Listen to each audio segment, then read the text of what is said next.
name is Steve Turre, and I play trombone, and I play seashells. Like many young musicians, Steve Turre began playing Ray's music in high school. All the kids, we could all play what I'd say, you know, it was a groove that it was accessible, and yet it had substance.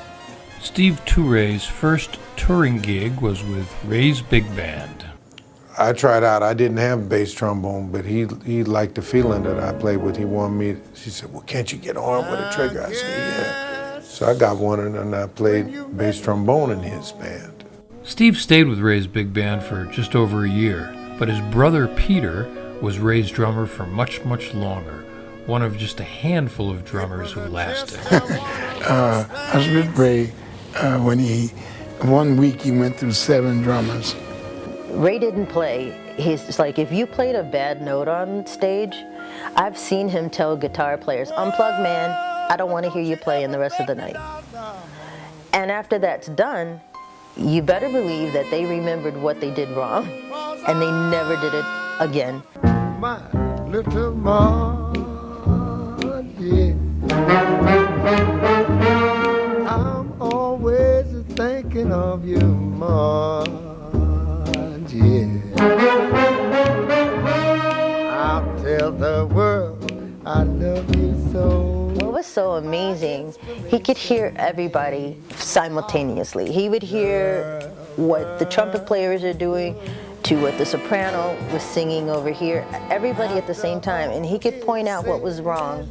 Just boom, boom, boom, boom, boom, but his mind was going 1,000 miles an hour. So I used to love to watch him at rehearsals, because I'm like, my gosh, how could he know that they did that, and they did this, and they did this? And I used to watch him, because you got to watch his body language and his foot. In his head, he'd do his cutoffs like this, you know. Yeah, you had to watch Ray, but I memorized my parts and watched him anyway, just because I got such a great feeling and a thrill and inspiration from just watching him sing and do his thing. He played the piano too, you know. We were doing a gig in Birmingham, Alabama with the Birmingham Symphony with Sid Feller, and Sid Feller was conducting. Sid Feller was the arranger that did a lot of Ray's big hits. And Sid turned to me afterward and he said, I don't know how Ray does it. I don't know how he finds rhythm sections that can follow him. And Sid said as he's conducting the symphony that he just watched Ray's foot.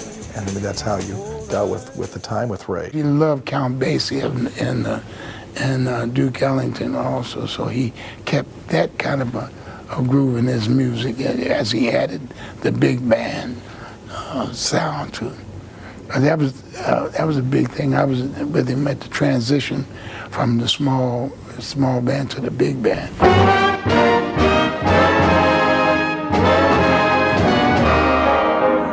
Ray hired very young musicians, oftentimes in the rhythm section.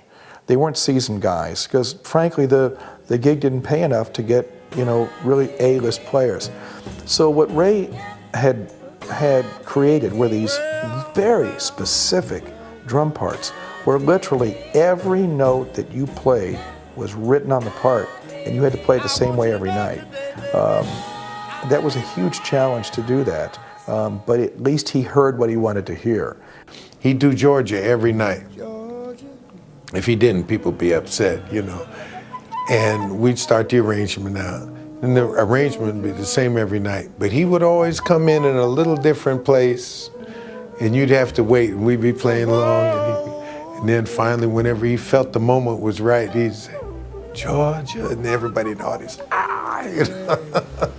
But you never knew when it was coming. It was always fresh. It was always in the moment. if he sensed that you were going through something, it was amazing how he would sense that and change the order of the songs where you would think he was telling you it's going to be all right. Like, I know, we're going to make it. It wasn't even on the list, but he changed it. And he would do that all the time. And countless times people in the band would say, wow, you know, I was going through such and such and such, and I think Ray felt it because he was talking to me through his choices. Got